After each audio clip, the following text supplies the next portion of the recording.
Today we're going to talk about adjusting family photos. Other instances when you may want to adjust your family photos are the photographs are too old and faded.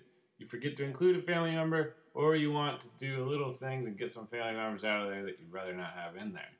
The first and second adjustments require moderate skills. The third adjustment requires advanced skills, but the fourth adjustment is the easiest of all. By using Photoshop, you can remove family members from digital photographs. The first procedure requires that you use cut and or delete, which are common commands when you are doing manipulation or word processing.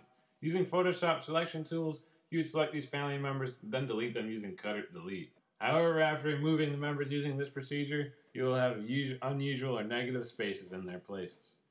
Another removal procedure is to use Photoshop's clone tool. By selecting the photograph background and cloning it onto the offending family member, you will effectively remove them, and this procedure is more effective than the preceding procedure, but it requires practice. Various books from your public library, Amazon, Barnes & Noble, and Borders have instructions about using the clone tool. You can restore old and faded photographs by photographing them with your digital camera. After loading these photographs into Photoshop, you would use brightness and contrast to correct the fading. If the old and faded photos have unwanted tints, use hue and saturation to correct. The easiest procedure to include that long-lost family member in a photo is to find a photograph that has them in it. Cut them from a picture using scissors and paste them in a particular inkjet print that you made for your digital photo. Then photograph this new print and load it into Photoshop.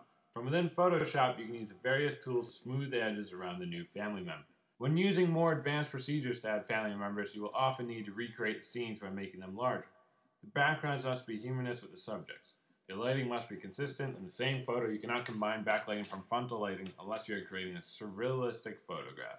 This procedure requires that you use advanced Photoshop techniques that you can obviously research online or we can discuss later.